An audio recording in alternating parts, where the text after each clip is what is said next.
I'm not really a fan of labels. Navels? Navels, all the navels. He likes navels. Navels.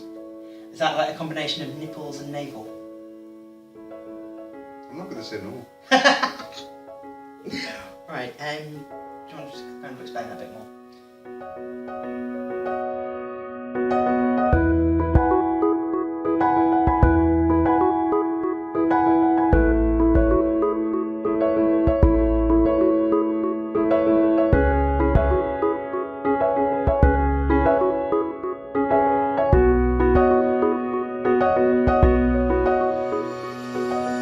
Hey kids, and welcome to our top 10 tips for coming out. So I saw a video recently by Trent and Luke about their top 10 tips for coming out, and I really like the idea, and it's kind of along the lines of the sort of things that I want to do on my channel anyway. So I decided that we'd just write down what our 10 tips are and just explain each one of them. Put links in the description below to their video as well, because it is them that are. So what we'll do, we'll go through our top 10 tips, we'll take it in turns. Doggy paddle apparently. And we'll take in turns to read out what our tips are. So the first tip, I think, is one of the most important tips, is don't rush into it. I think Trent pretty much said the same thing. Quite simply, come out in your own time. Whenever you are ready to do it, then don't rush into it. There is absolutely no reason for you to feel like you have to do it immediately. Just because you've came to the realisation doesn't mean you have to rush into it at all. It's take your own time and make sure you're ready for it before you do it. Right, make sure you're safe. So make sure you have a nice supportive network of friends. Make sure you actually know organisations in the area that you can turn to. And one of the points that I kind of made with that as well was the fact that if you live in a country or an environment that you were either going to be murdered or imprisoned for it, don't come out. Your safety is priority, so only come out when you know that you're safe and you have something that you can rely on and fall back on. And if you are in an environment where, because there are still quite a lot of countries that will imprison you or sentence you to death straight away for being gay, so don't feel like because it's accepted elsewhere in the world, I've got to stand up for my country and I've got to come out. It isn't worth it. There are ways and means to do it to get the laws and rules changed before that happens. Right, one of my top tips is to do research first into both gender and sexuality. Although you may be thinking, oh, I think I'm gay, I'll just have a look at that. Look into genders and other sexualities as well, and make sure you understand what the full spectrums are, so that you can go, you know what, actually, maybe it isn't this, maybe it is that I feel more associated with, or maybe it's a combination. Because for myself, gender wasn't really a thing that you questioned when I was like 15, 16 and questioned my sexuality. But at the time, I still didn't feel like gay fully fit me perfectly. And it's taken me an extra 10 years for me to realise that there are other genders out there, and that it was my gender identity that I was also questioning. And if I'd have known about genders when I was younger, I would have researched both gender and sexuality rather than just sexuality. But it's always better to do all the research first and have some knowledge behind you before you start coming out to other people, because when they have questions, if you don't know, it then may make you feel you don't know what to do, and it's going to put you in an awkward situation. Whereas if you have something to fall back on and some information there, you're going to feel better about explaining it to other people. That ties on to the next one. Yeah. Find labels that fit you, even if, well, you can't really find or make one for yourself. Basically, it's what you just said. So it's quite simple. Like, while you're doing your research, find something that fits you, labels, identities, so you know who you are, so that you can feel confident with who you are before you start explaining it to other people, because you have to know who you are first before you can explain it to others. But at the same time, not everyone likes labels. Yeah. If you don't like labels, don't try and find labels, don't try and create labels, just be you. Yeah, and as long as you are happy with saying, like coming out to people and saying, I'm not cis and I'm not straight, or I'm not cis, I'm not straight, whatever it is. If you just want to go and tell people, I'm not that, that's fine. If you don't want to come out to people at all, you don't have to. Like we said in the first one, don't rush into it. It's your decision, your time. You do that in your own time, in your own way. When we're saying find a label for you, it is a case of find something that suits you and fits you first before you start explaining to others. So we're not trying to encourage people to force themselves into a label, because everyone needs to be in a stereotype. But it just makes things easier if you know who you are and you can give people a label. It is easier to do that. If you don't want to do that, don't do that. Be you. That's the most important thing. Although sometimes it's easier to say what you're not. If you can't figure out what you are, at least you know what At least say what you're not. Now this one kind of contradicts what we said earlier, but bear with me. Sooner is better than later. This is simply a case of, although yes, do it in your own time, do it at your own pace, and do it how you feel comfortable. However, any gay person, well, any LGBTQ person that you'll ever meet will always say, I wish I did this when I was younger. Because the sooner you do it, the more of your life you can live as you, rather than trying to be something that you're not. So, don't put it off because you're scared. Do your research, get supportive group and environment around you. As soon as you have that and you feel comfortable, just go for it straight away. Even if you don't come out early, there's no use dwelling on the past, because just deal with what you've been given. Yeah. Or you've given yourself, because you can't change the past, but you can change it. Do it like a band-aid. Rip it off and shove a boyfriend in their face. Or was that just me? Don't shove a boyfriend in anyone's face, or a girlfriend, okay? Because he did it wrong. He came out wrong. I'm gay, I have a boyfriend, I'm gone. Yeah, that was literally it. He waited until he was in a relationship with someone, then told his mum. She knew, but his dad didn't. That she knew for, I'd say, about a month before she met me. I think so. It was about a month and a half, and then I was invited to a family barbecue where about 3 days earlier he told his dad he was gay, my boyfriend's coming to the barbecue, bye. And that was literally how he came out. And although that's how he decided to come out, that's his choice, no one can tell him he's wrong apart from me, because I was there and I was put through it. I was put in the awkward situation, right? It's not the best way to do it. The best thing to do is similar to how I did it, which was quite simply, when you're ready to come out to everyone in one go.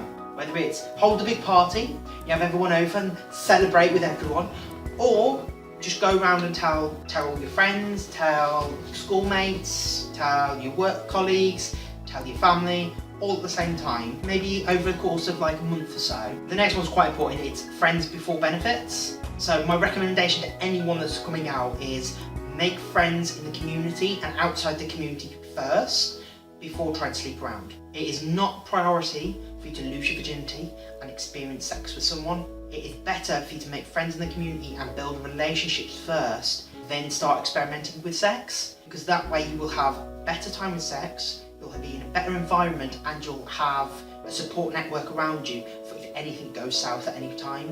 No pun intended. So, like for myself, I became part of a youth group online first. Well, I say youth group, it was like a chat site, forum-y type thing, yeah. I was a forum user. And I built my friendships that way so that I had people that I could talk to if I didn't understand things and didn't know what was going on.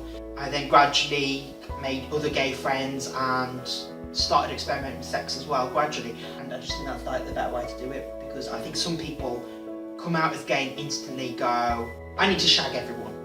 And I need to make up for lost time. I need to make up for lost time, that kind of an attitude. And I say gay people, but it's gay, straight, bi, lesbians, all the same thing. It's always the same case. It's like, I need to make up for lost time, I need to try and experiment, it's a new thing, it's like a new toy to play with. So it's just take your time, don't rush into it, and make friends first, because that's what you're going to be left with at the end of it.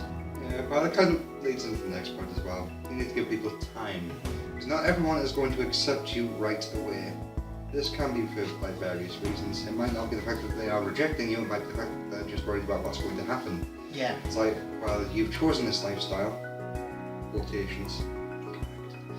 Yeah. But yeah, sometimes they're worried for you. Mm-hmm. It's like, well, the world isn't exactly the nicest place. And yeah, if something happens, they'll blame themselves for not being able to protect you, basically.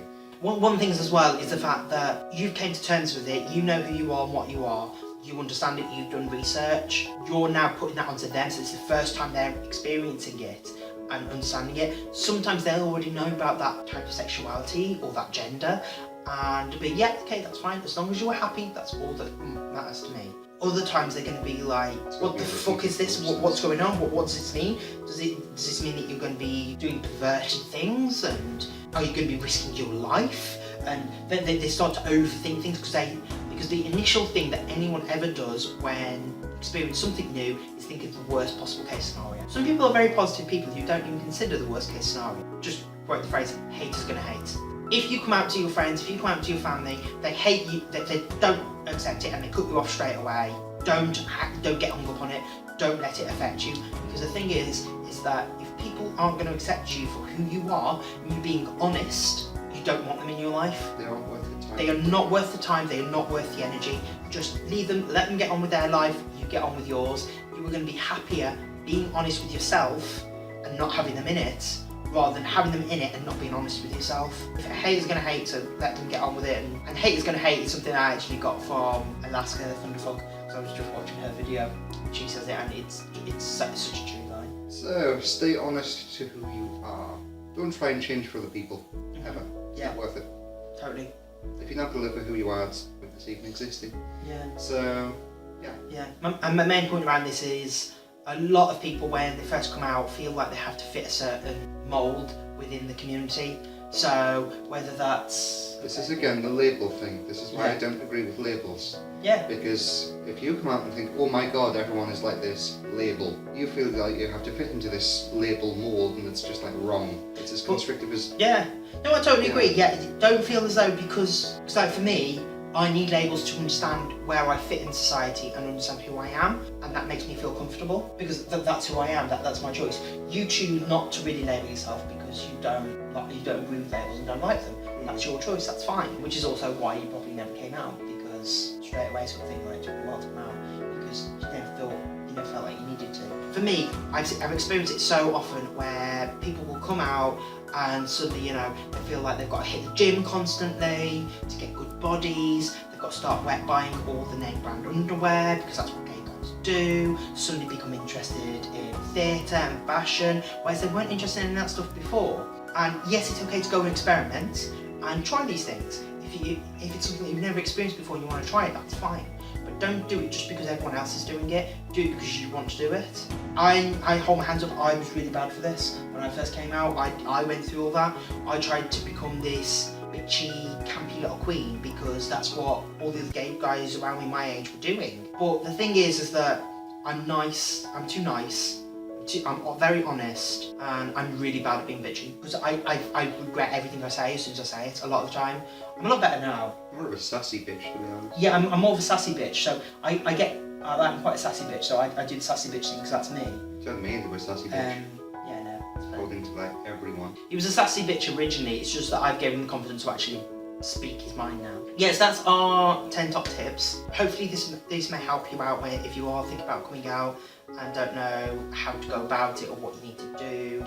Another little thing that I just want to quickly add onto this video, I recently saw a video with Tyler Oakley and Niall DeMarco where they did this flirting in sign language thing, but the whole point of it is that it's for charity that Niall's promoting at the minute and he's working very closely with, called DoSomething.org.